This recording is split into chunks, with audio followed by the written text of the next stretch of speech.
The summer of that year felt unbearable.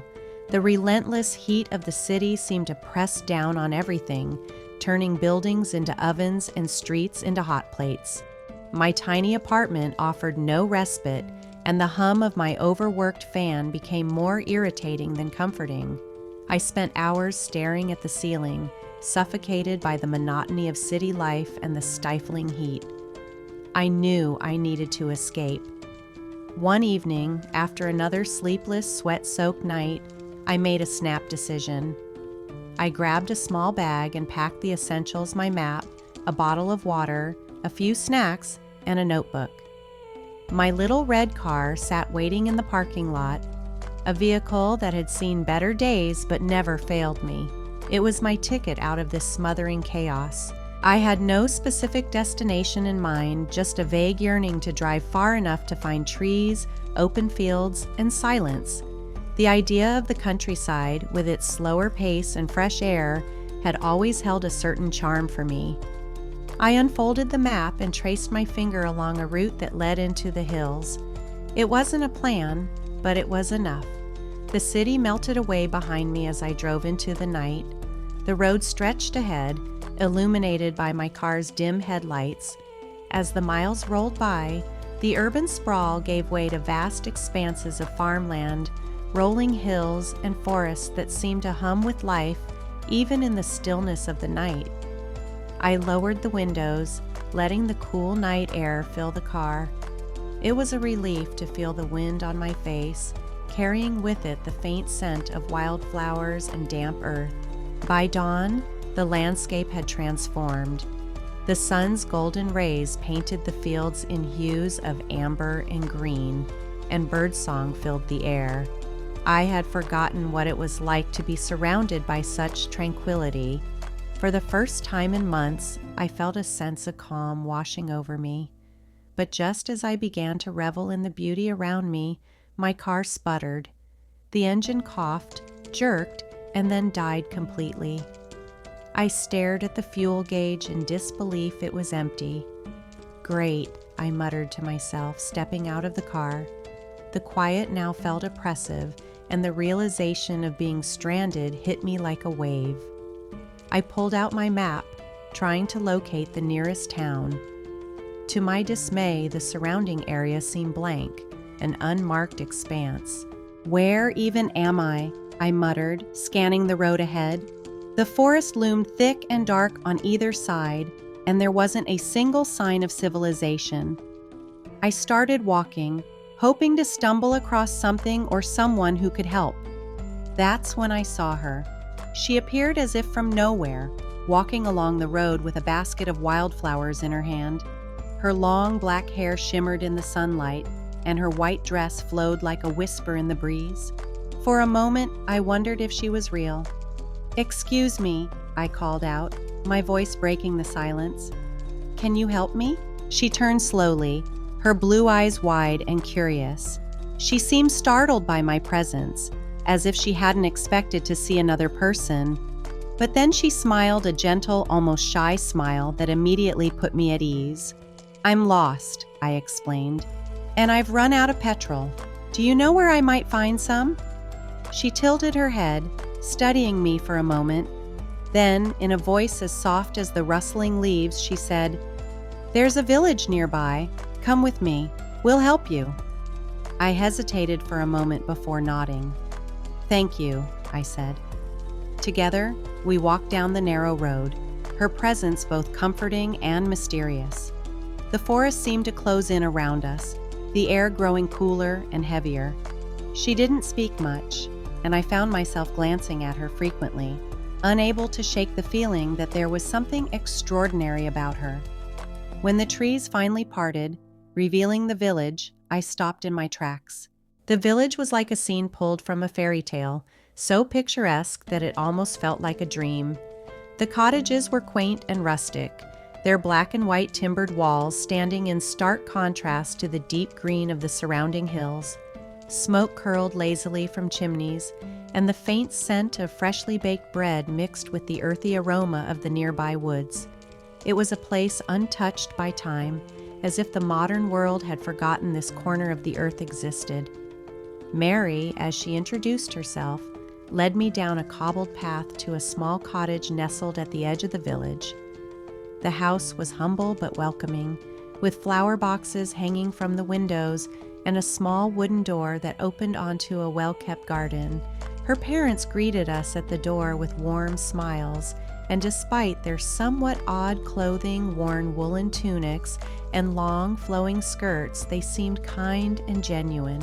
Come in," the older man said in a deep, gravelly voice. "You must be tired from your walk." I stepped inside, noticing the comforting warmth of the hearth.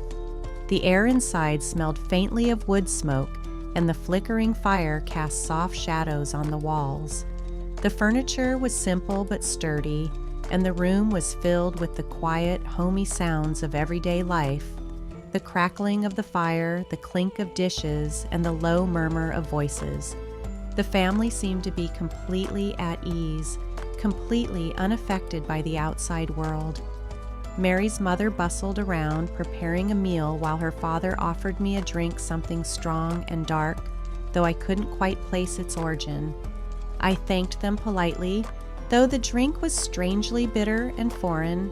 It didn't taste like anything I had ever had before, but I smiled and nodded, trying to mask my confusion. "Thank you for your kindness," I said, though my mind was racing with questions. "But I'm afraid I've got to ask, where exactly am I?"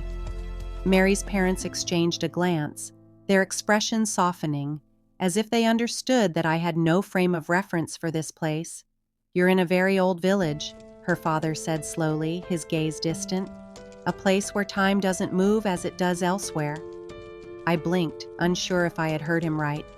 "Time doesn't move as it does elsewhere? What do you mean by that?" Mary, who had been standing quietly by the fire, now stepped forward. She looked at me with a seriousness I hadn't noticed before. "This village," she began softly, "isn't part of the world, you know. It appears once every 10 years, for just one day before disappearing again." I stared at her, unsure if she was joking. "You're telling me that this village only exists for one day every 10 years? Mary nodded, her expression grave. "That's right.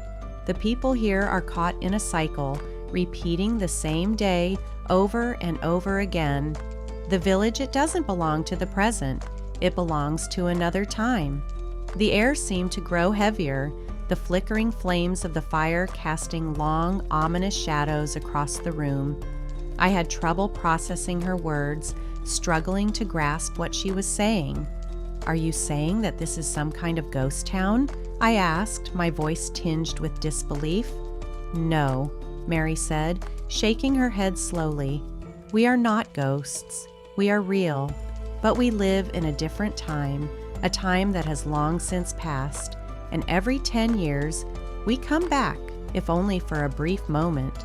Just enough time for us to remember who we were and for someone like you to find us." Her words sent a chill down my spine. I didn't understand. I couldn't understand. And yet, standing in the midst of this village, I couldn't shake the feeling that there was something true about what she was saying. "What happens after today?" I asked quietly. "What happens when the day ends?" Mary's eyes darkened and she glanced toward the door, where the faint outline of dusk had begun to settle. "When the sun rises tomorrow, this village will disappear. Everything will vanish, the houses, the people, the land itself, and we will be gone until the next time." I felt a cold shiver run down my spine, the weight of her words sinking in. There was no time for me to process what she was saying, no space for me to wrap my mind around the impossible truth. All I could think about was the look in her eyes, the look of someone trapped, someone caught between worlds. "Mary, I don't understand. If this village is real, then why does it disappear? Why does it come back?" I asked, my voice strained with a mix of curiosity and fear. Her face was unreadable as she gazed out the window, as though lost in thought. "This village was destroyed long ago during a time of war. The fire that consumed it was a punishment. The people here, my people, helped the king, and for that, they were burned alive. We were forgotten, left to drift in time. She paused, turning back to me with a pained expression. And now we are doomed to live the same day over and over until we are finally released. The quiet that followed her words was suffocating. I wanted to say something, to ask more questions, but my throat was dry, and the weight of her words kept me from speaking. I didn't know what to believe anymore, and yet I couldn't walk away. The evening stretched on, with the fire crackling softly in the background, but the atmosphere had shifted. The warmth of the house, once comforting, now felt oppressive, like an invisible weight pressing down on my chest. Mary's words had left me in a daze. I had hoped to find a peaceful escape in this village, but instead, I had stumbled upon a tragedy that seemed as ancient as time itself. We ate dinner together in silence, the food bland and unremarkable, but I couldn't shake the unsettling feeling in my gut. I kept glancing at Mary, trying to make sense of what she had told me. She had said she loved me, but her words were laced with sorrow, as if she knew that love would be short-lived. After dinner, we went out into the garden just as night fell. The air was cooler now, and the moon hung low in the sky, casting an eerie glow over the village. The sounds of the night seemed muffled, as though the world itself was holding its breath. "I'm not ready to leave," I said softly, my voice barely above a whisper. I didn't want to say goodbye. I didn't want to believe that this was just some fleeting dream, that I was part of a cruel twist of fate. Mary turned to face me, her eyes filled with sadness. "You must go," she said, her voice breaking. "If you stay here until the morning, you will never leave. You will be trapped with us, caught in the cycle. I cannot let you do that." Her words cut through me like a knife, but I couldn't bring myself to walk away. "But I love you," I said, taking her hand in mine. "I won't leave you. I'll come back. I swear it." She shook her head slowly, tears glistening in her eyes. "You don't understand. I want you to stay, more than anything. But if you do, you'll never be free. You'll never see the world again. You'll never be able to live your life." I was torn between the pull of my heart, the desire to stay with her, and the growing realization that she was right.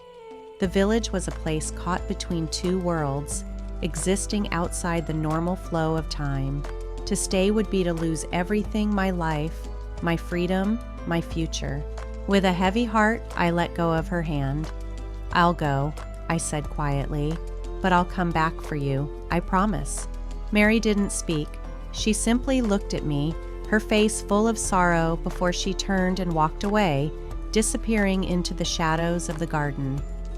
I stood there for a long time, staring at the path where she had gone, my heart aching with the pain of leaving her behind. As I made my way back to the road, the village seemed to fade into the night, as though it was already slipping back into the past.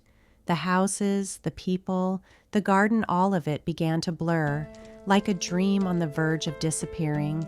I had to leave now, before the village disappeared completely, before the first light of dawn could erase it from existence. I walked as fast as I could, the weight of what I was leaving behind settling in my chest. The world outside the village felt strange, as though it had been waiting for me to return. The familiar road seemed different, less solid, like it too was part of something unreal. When I reached the town, I was breathless and disoriented, but there was a sense of relief too. The man at the gas station gave me a confused look when I asked about the village. It was as if he had never heard of it before, as if it had never existed. But I knew better. I knew what I had seen, what I had felt. I bought petrol and filled my car, my hands trembling as I worked.